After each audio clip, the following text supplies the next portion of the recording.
On January 9th, 2023, I sent an email to my friends and family letting them know that I'd just been diagnosed with triple-negative breast cancer the day before my planned preventative mastectomy and reconstruction. We were all in shock.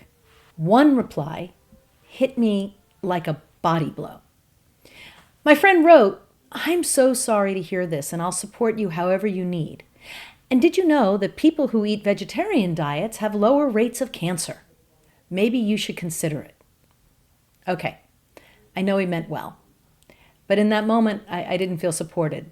I felt blamed. My cancer was my fault because I am not a vegetarian. I now had one more thing on my plate to consider when I'm already drowning in information and changing plans and appointments. You know the drill.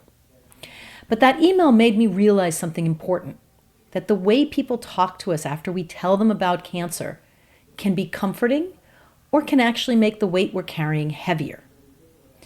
So here's the truth. You've been diagnosed. You're telling people. You're probably going to hear a lot of unhelpful comments, not on purpose. People care.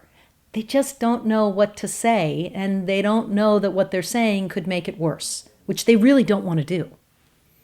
There are 3 big mistakes people tend to make, and then I'm going to tell you how you can insulate yourself from those things bringing you down. The platitudes. Things like, "You'll beat this. It's going to be fine." That sounds supportive, but to us, that sounds like pressure. Pressure to make them feel better because they're uncomfortable. Because realistically, I'm not fine. I'm scared, I'm exhausted, I'm angry. And the words, "You're fine, it's going to be fine, don't worry," well, they don't let me express what I'm feeling. And that which you resist persists.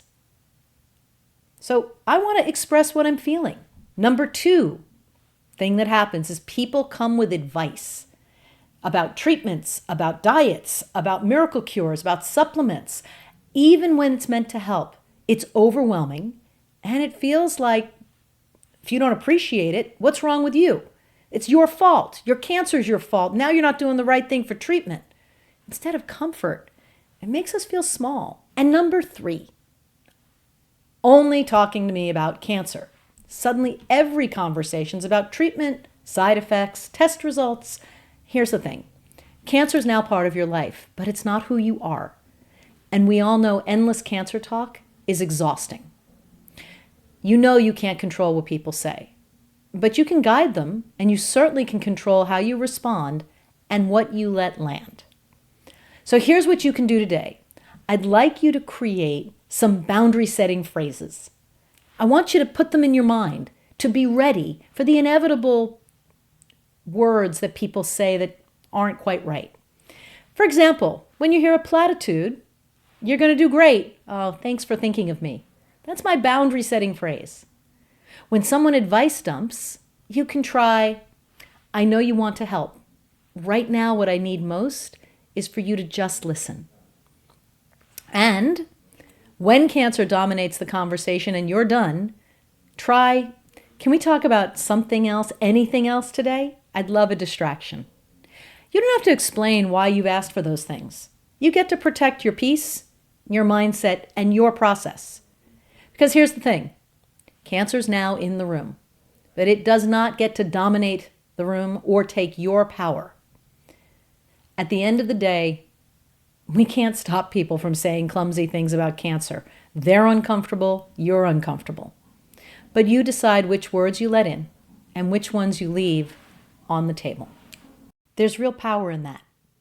Cancer has barged into your life uninvited, but you get to choose how you respond to people, how you even respond to the disease. We never choose the pitch, but we always choose the swing. I'm Joelle Kaufman. I'm the host of Kicking Cancer's Ass.